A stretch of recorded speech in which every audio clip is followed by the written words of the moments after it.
Good morning दोस्तों, आप सभी को चेतन शर्मा का नमस्कार। तो अपनी बेस्ट क्वेश्चन की जो सीरीज़ चल रही थी मॉर्निंग 10 AM, जो अपन वीडियो लेक्चर के थ्रू आपको प्रोवाइड करा रहे हैं। शाम को मैं लाइव आता हूँ 8 बजे और मॉर्निंग में अपनी जो शिफ्ट चलती है वो वीडियो के माध्यम से हम क्लासेस प्रोवाइड कराते हैं। मॉर्निंग में हम लाइव नहीं आते, शाम को हम लाइव आते हैं। तो उसमें अपन क्या पढ़ रहे थे, 2015 से 2020 तक प्री प्लस मेंस में, चाहे वो बैंकिंग का एग्जाम रहा हो, चाहे वो एसएससी का एग्जाम रहा हो या और भी कोई बहुत बढ़िया एग्जाम रहा हो, उसमें जो प्री प्लस मेंस में क्वेश्चन आते हैं उन बेस्ट क्वेश्चन सीरीज, सारे क्वेश्चन अपन नहीं पढ़ रहे हैं 15 से 20 तक के सारे क्वेश्चन पढ़ लें, उनमें से भी छांटे हुए मेरे सवाल हैं कि उनमें से कठिन कठिन कौन से सवाल हैं जिनको करने में आपको समस्या होती है, या उनमें जो सरल सवाल हैं और वो लॉजिकल मेथड से किस तरीके से करने चाहिए। देखिए कई बार क्या होता है, अपन सवाल पढ़ते हैं, अपने को सरल लगता है और सरल सवाल को करने के लिए अपन शुरू हो जाते हैं, लेकिन पेपर में उसके लिए अपन टाइम क्या दे देते हैं, ज़्यादा दे देते हैं। सवाल को करने के लिए मिले थे साहब 30 सेकंड, लेकिन अपन 2 मिनट उसमें दे दी, तो इसका मतलब ये है कि अपन ने 4 सवालों का अपना नुकसान कर लिया। तो मैं वही बताना चाहता हूं कि सरल और कठिन सवालों को करना किस तरीके से है, कौन से सवाल ऐसे होते हैं जो ऑप्शन से करने चाहिए, कौन से सवाल ऐसे होते हैं जो लैंग्वेज से करने चाहिए और कौन से सवाल ऐसे होते हैं जो फॉर्मूले से करने चाहिए। ठीक है, चलिए तो ज़्यादा समय आपका नहीं लूँगा। आज के जो अपने बढ़िया बढ़िया सवाल हैं, 20 सवाल हैं, वो अपने को आज सॉल्व यहाँ पे करने थे। उम्मीद करता हूँ कि मेरी आवाज़ और वीडियो क्वालिटी आप लोगों को अच्छी दिखाई दे रही होगी। ठीक है, चलो बच्चों, पहला क्वेश्चन आपकी स्क्रीन पर है और मेरी भी स्क्रीन पर आ चुका है, तो पहले क्वेश्चन को जल्दी से पढ़ लीजिए। फर्स्ट क्वेश्चन, एक बार जल्दी से पहला क्वेश्चन पढ़ो, फिर मैं आगे चलता हूं। जैसा कि अपना एक टाइप पहले हो चुका था, ऐसी एक क्लास पहले हो चुकी है। अगर आपने वो क्लास नहीं देखी है तो ये क्लास देखने के बाद उसको भी देखिए, उसमें भी मैंने आपको लगभग 20 सवाल कराए थे और बढ़िया बढ़िया सवाल थे सारे जो प्री प्लस मेंस में आपकी परीक्षाओं में आए हुए हैं। ठीक है, और ये भाई ऐसा नहीं है कि एसएससी के लिए, बैंकिंग के लिए, रेलवे के लिए ही इंपॉर्टेंट है।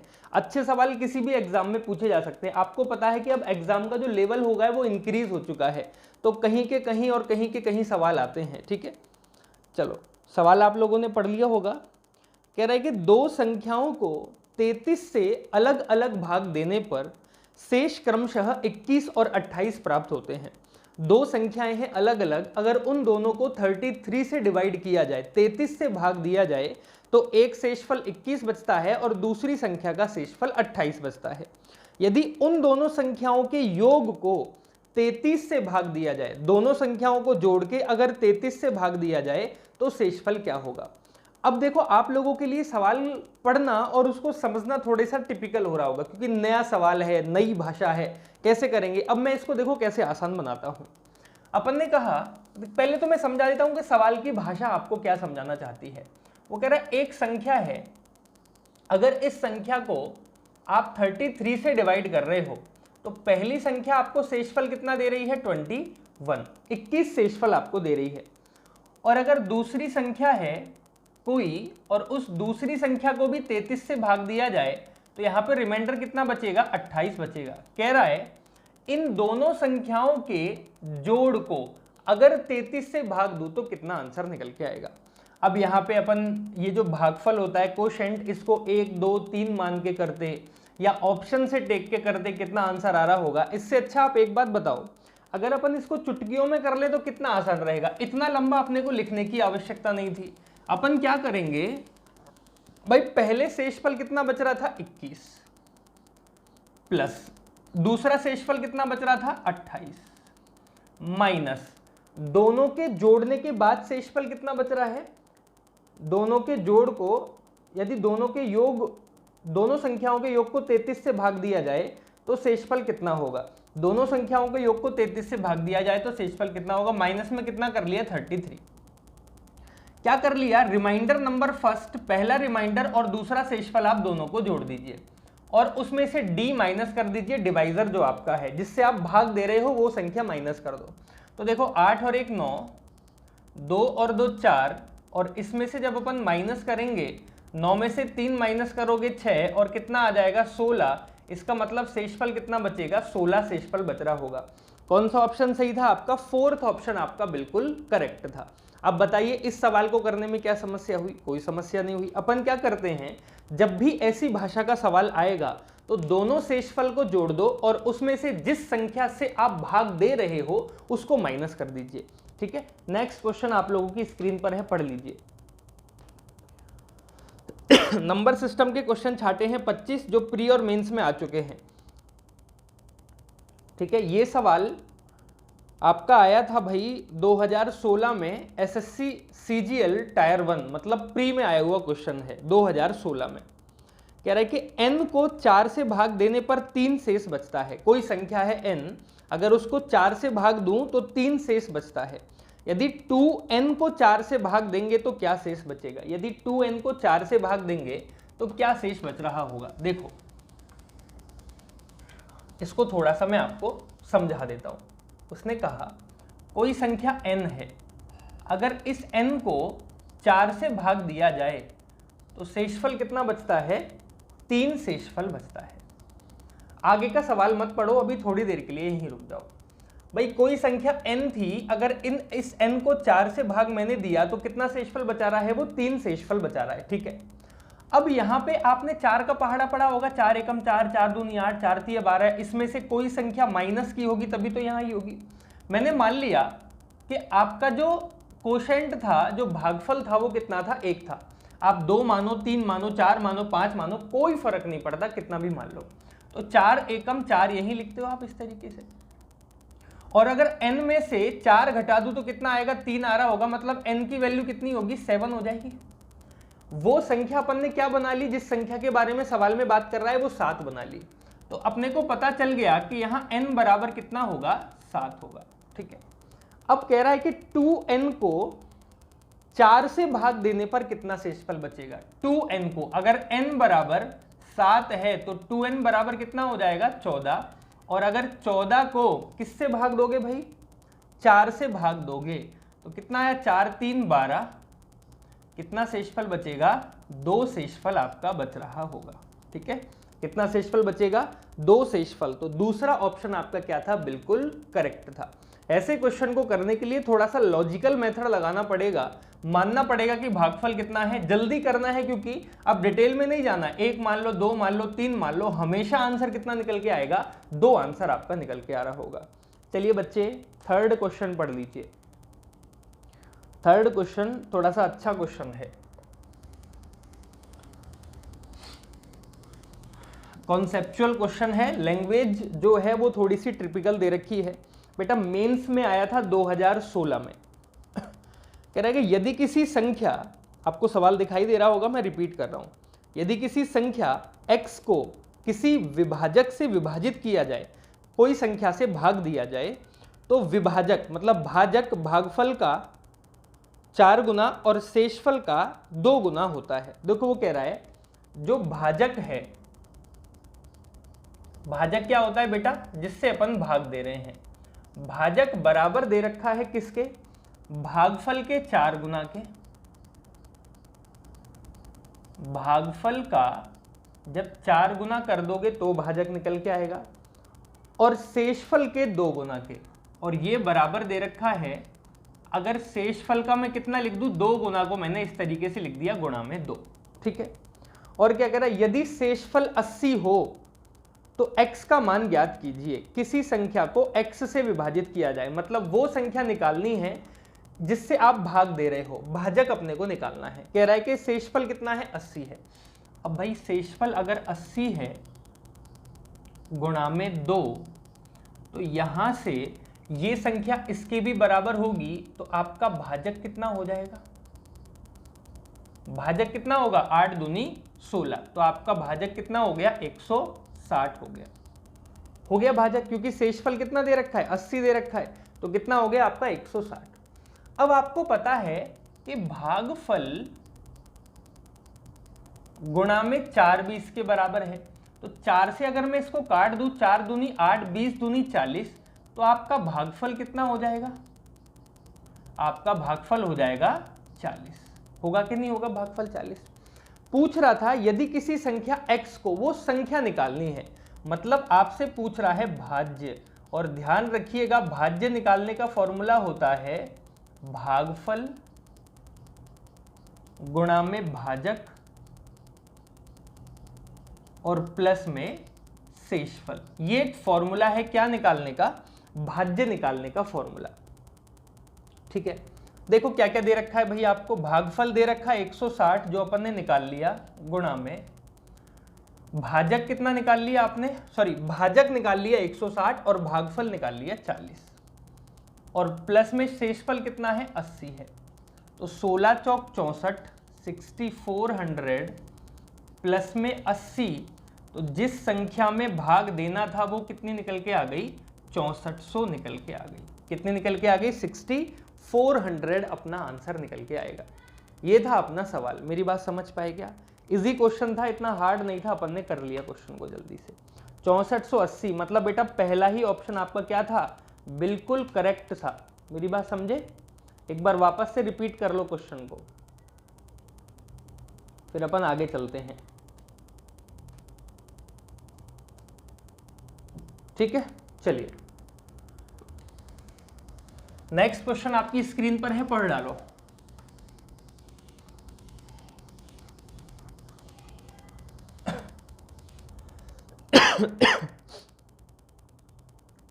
सवाल कह रहा है कि दो संख्याएं 11,284 और 7,655 है, तब 3 अंकों वाली एक संख्या से विभाजित की जाती हैं।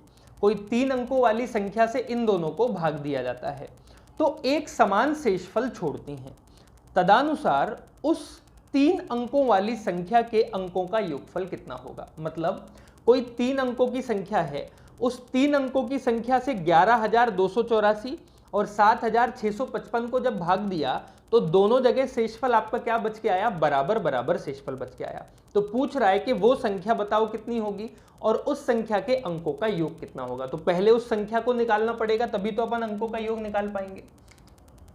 और संख्या कितने अंकों की है, 3 अंकों की संख्या, ध्यान रखिएगा। यहां पे एक कंडीशन बच रही है, जो सवाल आया था समान शेषफल का, तो इसमें से अपने को एक चीज कैप्चर करनी थी, क्या, समान शेषफल। जब भी किसी सवाल में समान शेषफल बचे तो आपको क्या काम करना है, 11,284 और 7,655, यही है ना, 11,284 और 7,655, इन दोनों के बीच का आप क्या निकाल लो, अंतर निकाल लो। दोनों के बीच का क्या निकाल लो, अंतर निकाल लो। जल्दी करने का तरीका बता रहा हूं। 11,284 में से 7,655 अपने को क्या करना था, माइनस करना था। तो चलो माइनस करते हैं बेटा। यहां से 1 ले लिया, कितना बच गया 14, और 14 में से 5 घटाओगे तो कितना बचेगा 9, यहां बच गया 7 में से 5 गया तो 2, यहां 12 में से 6 गया तो 6, यहां 10 में से 7 गया तो 3, कितना बच गया 3,629। 3,629। मेरी बात गौर से सुनना, अगर मैं 3,629 से इसमें भाग लगाऊं और इस संख्या से इसमें भाग लगाऊं तो दोनों से बराबर बराबर शेषफल बच रहा होगा। भाग लगा के देख लेना, दोनों से क्या बच रहा होगा, बराबर बराबर शेषफल बच रहा होगा। मतलब यही अपना आंसर था, लेकिन उसने कहा कि 3 अंकों की संख्या होनी चाहिए। अपनी तो कितने अंकों की निकल के आई, 4 अंकों की। तो इसका कोई ना कोई फैक्टर करना पड़ेगा जो 3 अंकों का होगा। फैक्टर कैसे करते हैं, 3,629 के फैक्टराइज करो, कोई गुणनखंड ऐसा निकल के आ जाएगा जो 3 अंकों का होगा। देखो ये संख्या 19 से कटेगी यार, है ना, 19 से कटेगी ये, तो 19 से एक बार काट के देख लेते हैं इसको। 19 एकम 19, ठीक है, 9 बार कटा 171, एक बच गया, 19 एकम 19, कितनी बार कट गया, 191 बार। मतलब 19 और 191 को अगर 19 और 191 को मल्टीप्लाई किया जाए तो कितना निकल के आएगा, 3,629 निकल के आएगा। अब मेरी बात गौर से सुनना, वो कह रहा था समान शेषफल का सवाल आए तो कैसे करेंगे, दोनों के बीच का अंतर निकाला, ये आंसर है। ये आंसर है लेकिन 4 अंकों का है, इसलिए मुझे इसका टुकड़ा करना पड़ा। 191 गुणा में 19 इतना बनाता है। अगर वो ये पूछता कि 2 अंकों की संख्या बताओ जो समान शेषफल बचाती है तो 19 आंसर होता। अगर वो पूछता 4 अंकों की संख्या बताओ तो ये आंसर होता। अगर वो पूछ रहा है 3 अंकों की संख्या क्या है जो बराबर शेषफल बचाएगी, तो 3 अंकों की संख्या क्या है अपनी 191 है। उसने पूछा इसके अंकों का योग 9, 10 और 1 11, तो इसके अंकों का योग कितना हो गया 11 हो गया। ठीक है, कितना हो गया 11 इसके अंकों का योग होगा। आंसर कौन सा, फोर्थ ऑप्शन अपना बिल्कुल करेक्ट था। मेंस का क्वेश्चन है बेटा, तो थोड़ा दिमाग और थोड़ा टाइम तो अपना खा ही रहा होगा। चलो नेक्स्ट क्वेश्चन पढ़ लो बेटा, अगला क्वेश्चन एक बार जल्दी से ना, पढ़ लिया होगा आप लोगों ने क्वेश्चन। सवाल थोड़ा सा लेंदी है, पढ़ लो आराम से, है ना, फिर मैं कराता हूं इस क्वेश्चन को कैसे करेंगे। कह रहे कि यदि 2 अंकों की संख्या, 2 अंकों की किसी संख्या को उसके अंकों के योग से विभाजित किया जाता है तो भागफल 6 और शेषफल 3 रहता है। पहले मैं एक फॉर्मूला लिख देता हूं जो अभी थोड़ी देर पहले अपन ने डिस्कस किया था। फॉर्मूला होता है dividend is equal to divisor into quotient plus remainder, ये होता है अपना फॉर्मूला। वो कह रहा है कोई 2 अंकों की संख्या है, ठीक है, तो मैंने मान लिया कि 2 अंकों की, सवाल पढ़ लिया बेटा, सवाल हटा दो यार अब। कोई 2 अंकों की संख्या है एक्स वाई। अब 2 अंकों की संख्या कैसे अपन बनाते हैं, किसको कैसे अपन इसको मैथमेटिकली यूज लेंगे, तो देखो y तो इकाई के स्थान पर है, y आ जाएगा, और 10 क्या हो जाएगा x हो जाएगा, 10x हो जाएगा यहाँ पे, y प्लस x दहाई के स्थान पर है तो कितना हो जाएगा 10x हो जाएगा। तो ये होगी कोई 2 अंकों वाली संख्या। तो कह रहा है कि 2 अंकों वाली संख्या जो है, जो भाज्य है, उसी को अपन संख्या बोलते हैं 10x प्लस y। इस संख्या को आपने भाग दिया किससे, अंकों के योग से, तो दोनों अंकों का योग कितना होगा x प्लस वाई से आपने इनको भाग दिया इनटू, तो कह रहा है कि भागफल 6 और शेषफल 3 होता है। भागफल 6 और शेषफल कितना होता है 3 होता है। तो यार अब यहां पेपर में अपन एक स्टेप कैसे बचाएंगे समय बचाने के लिए, वो देखो यार, यहां तक तो आपको करना ही पड़ेगा 100%। तो 6 को x से गुणा किया 6x आया, और 6x जब इधर आ जाएगा तो माइनस का हो जाएगा, और 10 में से 6x माइनस करोगे तो कितना बच रहा होगा 4x, वो भी प्लस का बच रहा होगा। 6 को y से करोगे 6y, और 6y जब इधर आएगा माइनस का हो जाएगा, और y माइनस करोगे तो कितना बच रहा होगा 5y बच रहा होगा, और बराबर में कितना हो गया 3। तो एक इक्वेशन आपने ये बना ली। भाई इतना एडवांस तो और इतना फास्ट अपने को थोड़ा सा कैलकुलेशन करनी पड़ेगी। आगे कह रहा था कि यदि अंकों को उलट दिया जाए, अगर मैं अंकों को उलट दूं तो वो संख्या क्या हो जाएगी yx, और मैथ में उसको कैसे लिखोगे 10y प्लस x, ऐसे लिख रहोगे 10y प्लस x।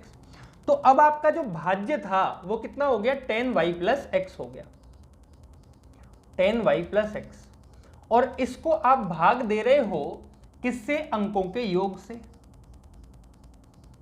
तो कह रहा है कि आपका जो भाजक है वो 3 और जो भागफल है वो 9 निकल के आता है, 3 या 4, भागफल 4 और योग शेषफल 3 निकल के आता है। जब दूसरी इक्वेशन आप यहां से बनाओगे तो देखो 4x जब इधर आ जाएगा तो कितना हो जाएगा माइनस का 3x हो जाएगा, पहले लिख लिया। 4y जब इधर आएगा माइनस का तो कितना हो जाएगा माइनस का 6y हो जाएगा। होगा कि नहीं होगा, 4y इधर आएगा तो प्लस का 6y होगा ना, 10 में से माइनस करोगे तो प्लस का 6y बच रहा होगा, 3x प्लस का 6y यही बच रहा होगा ना। चलो, और बराबर में कितना आ जाएगा अपना 9 आ जाएगा। तो ये हो गई आपकी इक्वेशन नंबर 2। अब आपको कुछ याद है, जब 2 समीकरण अपने को दी हुई होती थी तो अपन कुछ ना कुछ मल्टीप्लाई करके उनको निकाला करते थे, ऐसे करते थे ना, कुछ ना कुछ मल्टीप्लाई करके। तो देखो अगर मैं 4 का यहाँ मल्टीप्लाई कर दूं और 3 का यहाँ, इस इक्वेशन को मैंने 3 से मल्टीप्लाई कर दिया और इस इक्वेशन को 4 से मल्टीप्लाई कर दिया, तो ये दोनों 12 हो जाएंगे और आपस में कट जाएंगे। तो करते हैं, 4 3 12x माइनस 15y बराबर 9, पहली इक्वेशन। दूसरी हो गई माइनस का 12x और प्लस का 24y और इज इक्वल टू 36। भाई दोनों को जोड़ दिया, इससे ये कट गया, 24 में से 15 माइनस करोगे तो आएगा 9y, और दोनों को ऐड करोगे तो आ जाएगा 45। तो 9 से कितनी बार कट गया 5 बार, मतलब जो y था आपका वो कितना निकल के आ गया, 5 निकल के आ गया। y बराबर 5, अब x निकाल लेते हैं। y बराबर 5 यहां रख दो चाहे यहां रख दो, किसी भी इक्वेशन में रख दो। y बराबर 5 रख दिया, देखो यहां रख दिया। अगर मैं यहां 5 रख दूं तो 5 गुणा में 5 25, और 25 इधर जाके प्लस का हो जाएगा, 25 और 3 कितने होंगे 28, और जब 4 से काटोगे तो कितना आ जाएगा 7 आ जाएगा। तो दूसरी संख्या क्या हो गई, मतलब वो कौन सी संख्या की बात कर रहा था, 75 की बात कर रहा था, और कह रहा है उस संख्या के अंकों का योग बताइए। तो संख्या के अंकों का योग कितना होगा, 12 होगा। आंसर कितना आएगा, 12। अगर यार वो ये कहता कि वो संख्या बताओ, तब तो मैं ऑप्शन से कर लेता, 75 लेके चारों में से कोई एक ऑप्शन होता और करके देख लेते। लेकिन उसने कहा कि संख्या के अंकों का योग बताइए कितना होगा, तो योग कितना निकल के आएगा, 12 निकल के आएगा। 12 के लिए ऑप्शन से नहीं कर सकते हैं, फिर अपने को इस पूरे डिटेल में ही जाना पड़ेगा। चलिए नेक्स्ट क्वेश्चन बेटा आप लोगों की स्क्रीन पर है, कर लीजिए। और ये भी एक बहुत अच्छा सवाल है नंबर सिस्टम का।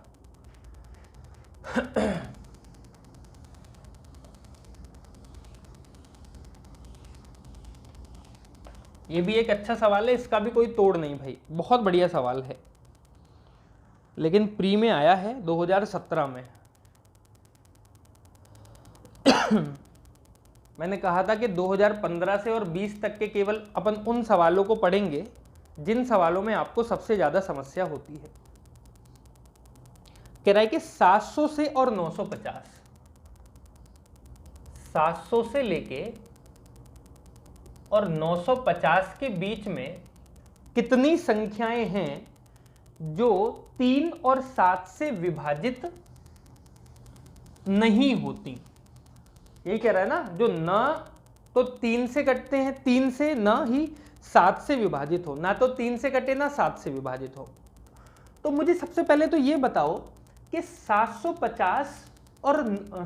और 950 के बीच में कितनी संख्याएं आती हैं। तो देखो 701 से लेके 950 करूंगा तो ये होगी 250 संख्याएं, और 700 तो कितनी संख्या आएंगी भाई, 251 संख्याएं आएंगी दोनों के बीच में। सबसे पहले तो ये निकाल लिया। अब इन 251 संख्याओं में से उन संख्याओं को मैं अलग कर दूंगा जो 3 से कट रही हैं, 7 से कट रही हैं, ठीक है। लेकिन यहां पे एक चीज और देखो, 3 से संख्या अलग कर दी, 7 वाली संख्या अलग कर दी, लेकिन कुछ ऐसी संख्याएं भी होंगी जो 21 से कटेंगी, और जो संख्या 21 से कट रही है वो 3 से भी कटेगी और 7 से भी कट रही होगी। मेरी बात समझ आ रही हो ना। 251 में से कुछ ऐसी भी तो संख्याएं होंगी जो 21 से डिवाइड हो रही होंगी, उनको भी तो हटाना पड़ेगा अपने को। तो 3 और 7 तो दे ही रखा है सवाल में, लेकिन वो संख्याएं भी ढूंढनी पड़ेंगी जो 21 से हट रही हैं। तो कैसे निकालते हैं वो देखिए भाई, निकालने का तरीका क्या होता है। यहां पे देखो 700 से 900, सबसे पहले उन संख्याओं को निकाल लो 700 से और 950 के बीच में जो 3 से कट रही हैं। कैसे निकालते हैं भाई, 700 को 3 से भाग दे दो और 950 को भी 3 से भाग दे दो। एक तरीका बता रहा हूं निकालने का।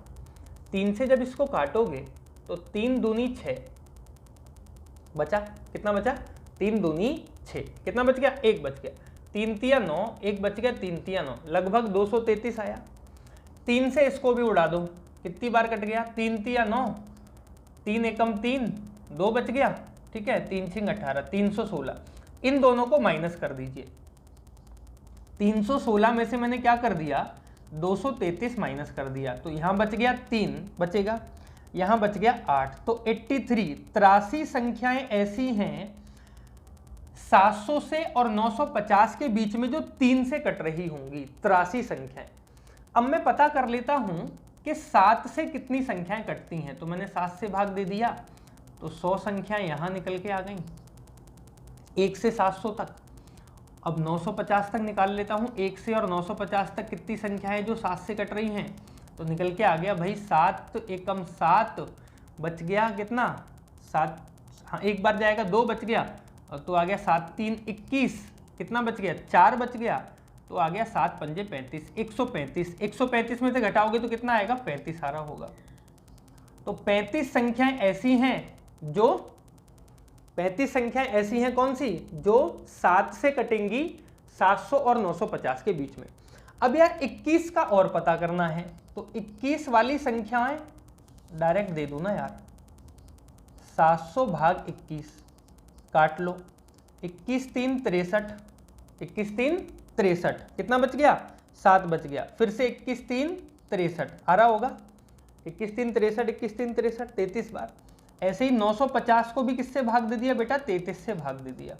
तो 33 से जब इसको काटोगे, नहीं 21 से भाग दे दिया ना, 21 से जब इसको काटोगे 21 चौक 84, 11 बच गया, 21 पंजे 105, तो लगभग 45 बार पूरा पूरा गया। पूरा पूरा मतलब शेषफल जो बच रहा है बचने दो, दोनों को माइनस करोगे, 45 में से जब क्या माइनस करोगे, 5 में से गया तो कितना बचा 2, और कितना आ गया 12, मतलब 12 संख्याएं ऐसी हैं 700 और 950 के बीच में जो 21 से कट रही हैं।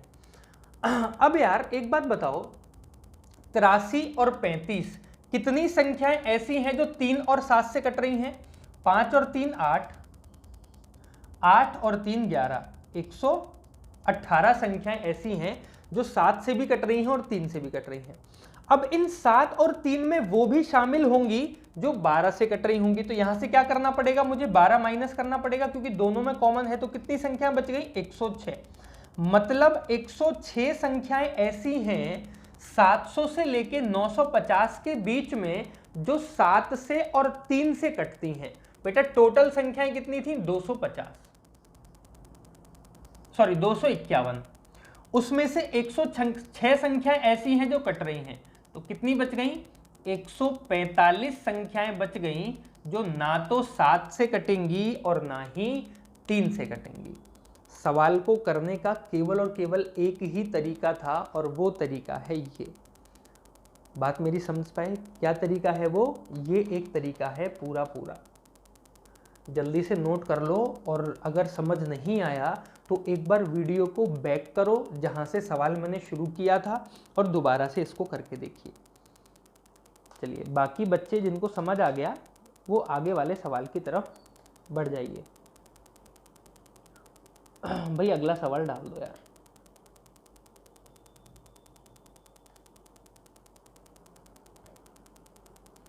लगभग इसी टाइप का क्वेश्चन है, लेकिन ये मेंस का क्वेश्चन है 2018 का। मेंस 2018 का सवाल है बेटा। ये जो अपनी क्लास है ना, ये ऑल्टरनेट होती है, एक दिन छोड़ के एक दिन। बात समझ आ रही है? डेली नहीं होती ये क्लास, अल्टरनेट डेज पे होती है। कह रहा है कि 1000 से 2000 के बीच ऐसी कितनी प्राकृतिक संख्याएं हैं। 1000 से लेके 2000 के बीच ऐसी कितनी संख्याएं हैं जो 341 से भाग देने पर 5 शेषफल बचाती हैं। सवाल अच्छा है। 1000 और 2000 के बीच में ऐसी कितनी संख्याएं हैं जो 341 से भाग देता हूं जिनको मैं, और 5 शेषफल बचता है। तो देखो कैसे करेंगे। भाग देना है भाई किससे, 341 से, है ना, 341 से भाग देना है। तो भाई मुझे जाहिर सी बात है पता है कि 1000 से बड़ी संख्या और 2000 से छोटी संख्या देखनी है। तो 341 से कटने वाली वो कौन सी संख्या है जो 1000 के बाद आती है। तो आप इसको लगभग 3 से जब गुणा करोगे तो 3 एकम 3, 4 तिया 12 का 2 और 3 तिया 9 और 1 10, तो 1023 ऐसी संख्या होगी। 1000 के बाद 1023 ऐसी संख्या होगी जो 341 से पूरी पूरी कट जाएगी। अब शेषफल कितना बचना चाहिए, 5 शेषफल बचना चाहिए। तो मैंने कितना जोड़ दिया, इसमें 5 जोड़ दिया, तो वो संख्या हो जाएगी 1028, जिसको 341 से भाग दोगे और शेषफल कितना बच रहा होगा 5, मतलब एक संख्या तो वो निकल गई। अब यहाँ पे प्रैक्टिकल करके ये देखना था, 341 को 4 से गुणा करेंगे तो वो इन दोनों के बीच में आएगी, 341 को 4 से गुणा करोगे तो वो भी इन दोनों के बीच में आएगी, 341 को 5 से गुणा करोगे तो भी इन दोनों के बीच में आएगी। लेकिन अगर मैं 341 को 6 से गुणा कर दूं, 6 कम 6, 6 4 24 का 4 2, 6 18 19 20, ये तो 2046, 2000 से बड़ी संख्या हो गई। लेकिन मुझे तो इससे छोटी संख्या देखनी थी, मतलब 6 गुना नहीं करना होगा। तो 1 2 3 कितनी संख्याएं संभव हैं?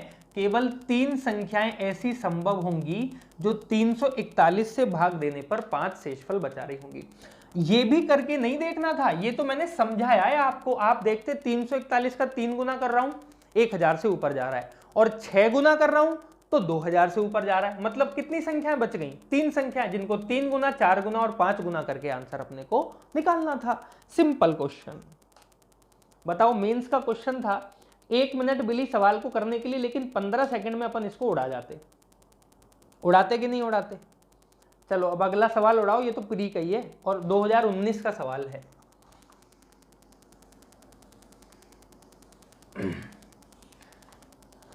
बहुत मेहनत की है बेटा इन सवालों को छांटने के लिए, ऐसे ही नहीं छांट दिए हैं।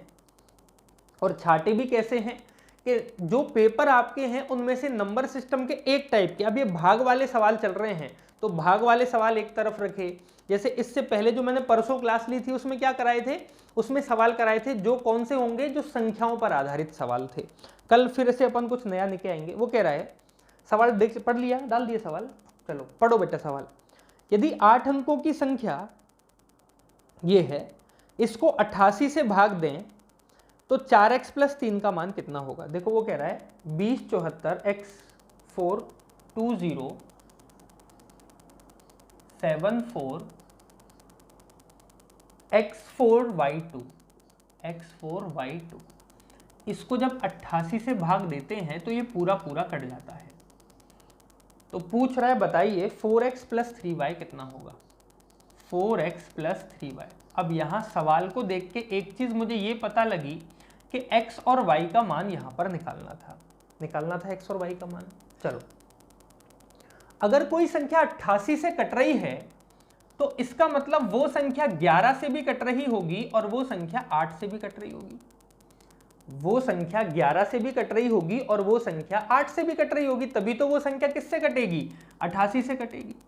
सबसे पहले पता करता हूं कि अगर ये संख्या 8 से कट रही है तो y की जगह कितना आएगा और x की जगह कितना आएगा। क्या पता लगा सकते हैं दोनों में से? तो मैंने विभाज्यता जब आपको पढ़ाई थी, विभाज्यता डिविजिबिलिटी रूल मैंने डाल रखा है, उसको आप देख लीजिए कि कोई संख्या किससे कब कटती है, इसका कैसे पता लगाएंगे। अगर ये संख्या 8 से पूरी पूरी कट रही है तो इसका मतलब इसके 3 अंक जो हैं आखिरी के, जो है 4 y और 2, ये 8 से अगर कटते हैं तो पूरी संख्या 8 से कटेगी। अगर किसी संख्या के आखिरी के 3 अंक 8 से कट रहे हैं तो वो पूरी संख्या भी 8 से कट रही होगी। मतलब यहां से अपने को क्या निकाल देगा? y निकाल देगा। और इसको कटने के लिए क्या होना चाहिए? देखो, अगर मैं यहाँ पे 1 रख दूं, y = 1 रख दूं, तो रख के देखते हैं y = 1, तो कितना हो जाएगा बेटा? ये 412 और बटे में 8। तो 8 से जब मैं इसको काट रहा हूं तो कितना हो गया? 8 × 24, 8 × 32, 8 × 5 = 40। एक बच गया, नहीं कट रहा। 2 रखोगे नहीं कटेगा। अब मैंने रख के देखा x y = 3, रख के देखेंगे 1 2 3, 8 से काट के देखा, 8 × 5 = 40 और 8 × 4 = 32, तो कितनी बार कट गया? 54 टाइम्स पूरा पूरा कट गया। मतलब y बराबर अगर 3 होता तो ये संख्या 8 से पूरी पूरी कट जाती। तो y बराबर कितना निकाल लिया अपन ने? 3 निकाल लिया +4। अब किसकी वैल्यू और चाहिए? x की वैल्यू और चाहिए। अगर कोई संख्या 11 से कट रही है तो उस संख्या के सम और विषम स्थान पर आने वाले अंकों का योग जो है, अंकों का अंतर जो है, या तो 0 होना चाहिए या 11 से कटना चाहिए। मतलब इनको जोड़ लो पहले, तो 0 + 4 + 4 + 2, इसका माइनस y x 7 और y की जगह कितना रख दूं? 3 रख दूं। 3 + x + 4, 3 + x + 7 + 2, ये दोनों या तो 0 होने चाहिए या 11 से कटने चाहिए। ठीक है, 4 और 4 8 और 2 10, 10 आया भाई। 2 4 4 0, ठीक है। माइनस में 7 8 9 10 11 12, माइनस का 12 और प्लस का कितना आ गया? x आ गया। ठीक है, तो पहले विषम लेना था फिर सम लेना था, आगे पीछे अपन ने कर लिया। अगर इसको पहले लेते और इसको बाद में लेते ना तो ये कितना आ जाता, माइनस का 10 और प्लस का 12, ऐसे ही लेना था। तो ये आ गया x प्लस 2। अब यार अगर ये संख्या 11 से कट रही है, इसका मतलब x बराबर मेरे को कितना रखना पड़ेगा, 9 रखना पड़ेगा। 9 और 2 11 और 11 से कट जाएगी। ये डिविजिबिलिटी रूल है, ये मैंने पढ़ा रखा है आपको पहले ही। तो x बराबर कितना हो गया, 9 रख दो तभी 11 से कटेगी। तो 9 4 36 प्लस 3 3 9, तो अपना आंसर कितना निकल के आ गया, 45 अपना आंसर निकल के आ गया। कौन सा आंसर सही था, 45 अपना आंसर जो था वो बिल्कुल करेक्ट था। ठीक है, कौन सा आंसर सही था, 45 अपना आंसर बिल्कुल सही था। चलिए अगला सवाल पढ़ लीजिए, अगला तो था ही ये सवाल।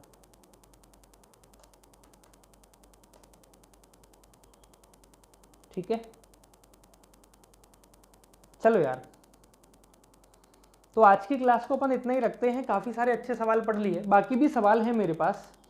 सोच रहा था कि बहुत सारे सवाल हो जाएं, लेकिन बहुत लेंदी वीडियो बन जाएगी, जो बच्चे देखना अक्सर पसंद नहीं करते हैं ज़्यादा लंबी वीडियो। मैं भी सोचता हूँ कि 40-45 मिनट के बीच की वीडियो बने, जिसमें आप आराम से उसको देख सको और आराम से उसको कर सको। बाकी कल नहीं परसों अपनी क्लास होगी, और परसों क्लास में फिर से मैं कुछ नए सवाल और पूरे 20 सवाल कराऊंगा उसमें आपको। बहुत बहुत धन्यवाद आप सभी का। ज़्यादा से ज़्यादा बेटा वीडियो को शेयर करो और लाइक करो।